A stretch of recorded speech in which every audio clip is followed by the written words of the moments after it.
बिस्मिल्लाहिर्रहमानिर्रहीम। जी स्टूडेंट्स, उम्मीद है कि आप सब लोग खैरियत से होंगे। 10th class Pakistan studies chapter 8 मौशी तरक्की का चैप्टर हम पढ़ रहे हैं, बहुत सारे टॉपिक्स को डिस्कस करते हुए। लास्ट लेक्चर में जो हमने टॉपिक डिस्कस किया था वो पाकिस्तान की एक्सपोर्ट्स थी, यानी पाकिस्तान की बरामदात। आज जहाँ से हम स्टार्ट कर रहे हैं वो आप जैसा कि बोर्ड पर देख रहे हैं पाकिस्तान की दरामदात है, और ये एक लॉन्ग क्वेश्चन आ भी सकता है कि पाकिस्तान की दरामदात पर एक नोट लिखें। तो आप इसको लॉन्ग क्वेश्चन के पॉइंट ऑफ व्यू से तैयार करेंगे। हम इसकी रीडिंग करते हैं और देखते हैं कि पाकिस्तान कौन सी ऐसी अशियाँ हैं जो दूसरे ममालिक से मंगवाता है।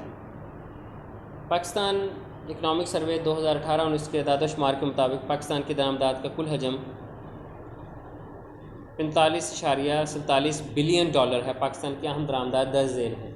पेट्रोलियम और पेट्रोलियम की मसनूआत, पेट्रोल हम मंगवाते हैं दूसरे ममालिक से, सऊदी अरब से, ईरान से तेल लेते हैं जिससे हम अपनी मुल्क की ज़रूरियात को पूरा करते हैं। पेट्रोलियम की दरामद पाकिस्तान की बहुत सा ज़राए मुबादला खर्च करना पड़ता है। इस रकम में कमी लाने के लिए अब पेट्रोल और गैस से बनने वाली बहुत सी अशिया पाकिस्तान में ही बनाई जा रही हैं। पाकिस्तान अपनी ज़रूरियात पूरी करने के लिए तेल, पेट्रोल, डीज़ल और पेट्रोलियम की दीगर मसनूआत मसलन प्लास्टिक वगैरह सऊदी अरब, कुवैत, अबू धाबी, ईरान और इराक़ वगैरह से हासिल करता है।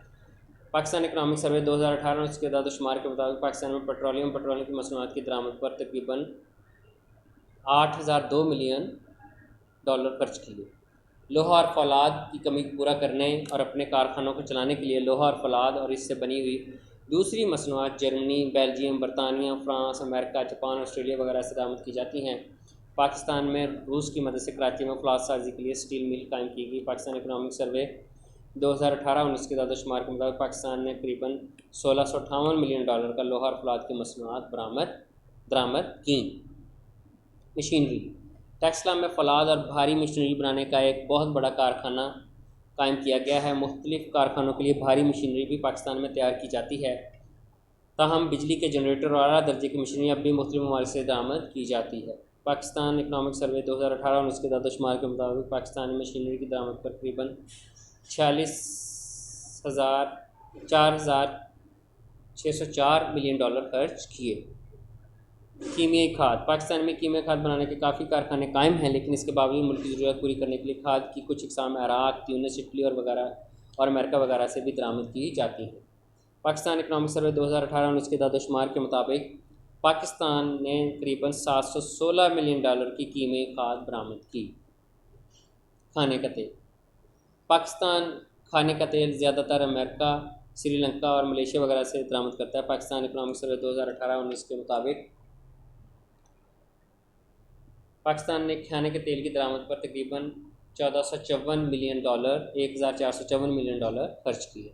चाय, पाकिस्तान में चाय का इस्तेमाल बहुत ज़्यादा है। पाकिस्तान ज़्यादातर चाय बांग्लादेश, कीनिया और श्रीलंका वगैरह से मंगवाता है, जिस पर काफ़ी ज़रा मुबादला खर्च हो रहा है। पाकिस्तान इकनॉमिक सर्वे 2018 के दादोशुमार के मुताबिक पाकिस्तान ने तकरीबन 446 मिलियन डॉलर की चाय दरामद की। दूसरी अशिया मुतफरिकात, दूसरी अशिया वगैरह, पाकिस्तान मुख्तलिफ ममालिक से कागज़, दफाई सामान, दूध की मसनूआत, खुश्क मेवाजात, मसालाजात, दालें, बिजली का सामान, गर्म खश अद्वियात, स्प्रे वगैरह जिसको आप कहते हैं, कंप्यूटर, मोबाइल और गाड़ियाँ भी मंगाता है, जिस पर कसीर ज़रा मुबादला खर्च होता है। ये बेटा आपका टॉपिक था, मैंने आपको बताया था ये लॉन्ग क्वेश्चन में आ सकता है, 4 मार्क्स का आ सकता है। इसको अच्छे तरीके से आप तैयार करें। आगे पाकिस्तान के जो अज्जा हैं ट्रेड के कंपोनेंट्स वो हम पढ़ते हैं। बरामदात में क्या क्या चीज़ें आ जाती हैं, कैसे कैसे उनका हजम है। पाकिस्तान की बरामदात इकनॉमिक सर्वे 18-19 के दादोशुमार में पाकिस्तान की कुल बरामदात में 3 शोबे कपास और कपास की मसनूआत 58%, चावल 8.7%, चमड़ा और चमड़े की मसनूआत 3.1% का जो मजमूई हिस्सा 70% है। पाकिस्तान की कुल बरामदात में अशिया सर्फ का सिर्फ तकरीबन 15%, नीम तैयारशुदा अशिया का हिस्सा तकरीबन 10%, तैयारशुदा अशिया का हिस्सा तकरीबन 75% है। बरामदात के जो चीज़ें हम मंगवाते हैं उनका इंपोर्ट जो करते हैं। पाकिस्तान इकनॉमिक सर्वे 18-19 के दादोशुमार के पाकिस्तान की कुल दरामदात में सिर्फ 8 शोबों मशीनरी, पेट्रोलियम मसनूआत, प्लास्टिक का सामान, ट्रांसपोर्ट, खाने का तेल, लोहा, स्टील, खाद और चाय का हिस्सा तकरीबन 51% है। पाकिस्तान की कुल दरामदात में बड़ी अशिया का हिस्सा तकरीबन 30%, बाकी अशिया के लिए खाम माल का हिस्सा तकरीबन 10%, अशिया सर्फ के लिए खाम माल का हिस्सा तकरीबन 51% और एशिया सर्फ का हिस्सा तकरीबन 9%। पाकिस्तान की तजारत के रुझान, यानी पाकिस्तान किन किन ममालिक को ये चीज़ें कितने लेवल पर जो है वो तजारत करता है, इंपोर्ट करता है या एक्सपोर्ट करता है, तो इसमें सबसे टॉप पर अमेरिका है, फिर चाइना है, बरतानिया, और इस तरह ग्रेजुअली दूसरे ममालिक आते हैं। उसके बाद ये पाकिस्तान की दरामदात का भी नीचे चार्ट दिया हुआ है, इसको कोई ज़रूरी नहीं है पढ़ना। बैलेंस ऑफ ट्रेड क्या होता है कि जितने पैसों की चीज़ें आप दूसरे ममालिक को भेज रहे हैं उतने की ही मंगवाए हैं तो फिर तो आपका बैलेंस ऑफ ट्रेड रहेगा। लेकिन अगर ऐसा ना हो तो फिर आप डी वैल्यू की तरफ जाते हैं, यानी आपका पैसा डी वैल्यू होता है। हम ये कहते हैं कि हमारे पैसे की वैल्यू गिर गई है, चीज़ें महंगी हो गई हैं, तो इस वजह से ही होती हैं ये सारी। किसी मुल्क की बरामदात और दरामदात की मालिक में मुकर्रर वक्त के दौरान फ़र्क को तजारत का तवाज़ुन कहते हैं। अंडरलाइन कर लें, ये शॉर्ट क्वेश्चन में आ सकता है कि तजारत के तवाज़ुन से क्या मुराद है। अगर बरामदात की मालिक दरामदात की मालिक से ज़्यादा हो तो इस तजारती तवाज़ुन को मुल्क के लिए मुनाफा बख्श कहा जाएगा, यानी आपने बाहर चीज़ें ज़्यादा भेजी, ज़्यादा पैसों की मंगवाई, कम पैसों की है, तो ये आपके लिए फ़ायदा मंद। लेकिन अगर इसका उल्ट हो जाए तो फिर नुकसान है।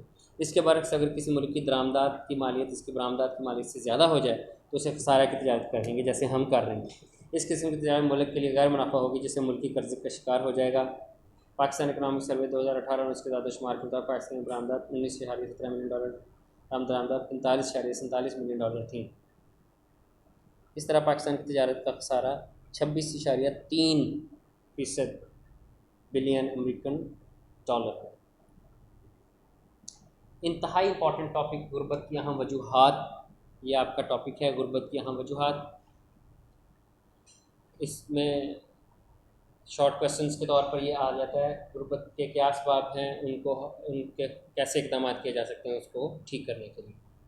तो गुर्बत पाकिस्तान का अहम मसला है। वर्ल्ड बैंक की रिपोर्ट के मुताबिक $1.25 योमिया से कम कमाने वाला गरीब की सबसे निचली सतह पर होगा। इस वक्त दुनिया की 7 अरब आबादी से तकरीबन 21% अफराद गुर्बत का शिकार हैं, क्योंकि ये रोज़ाना $1 से भी कम कमाते हैं। एक अंदाजे के मुताबिक पाकिस्तान की तकरीबन 24.3% आबादी गुर्बत की लकीर से नीचे ज़िंदगी गुजार रही है। गुर्बत की वजह से अवाम में मायूसी फैलती है और माशी तरक्की की रफ्तार सुस्त हो जाती है। पाकिस्तान में गुर्बत के असबाब, पाकिस्तान की आबादी तेज़ी से बढ़ रही है, इसके मुकाबले में पैदावार वसाइल में कम इजाफा हो रहा है। अफरात ज़र यानी इन्फ्लेशन, जो पैसे का गिर जाना रेट वैल्यू का, तवानाई के बहरान की वजह से रोज़गार के मौके कम हैं।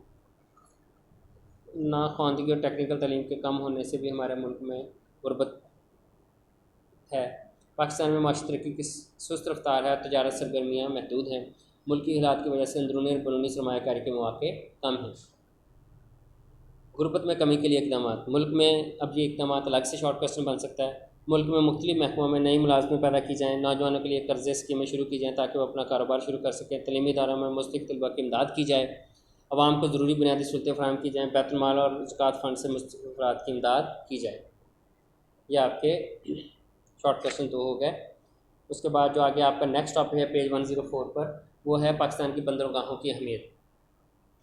जो सी पोर्ट्स हैं पाकिस्तान की, जैसे पोर्ट कासिम है, कराची की बंदरगाह है जो कराची में है दोनों, और फिर उसके बाद अब ग्वादर में सी पैक के ताउन से ज़ेर साया जो बन रही है, पाकिस्तान और चाइना बना रहा है।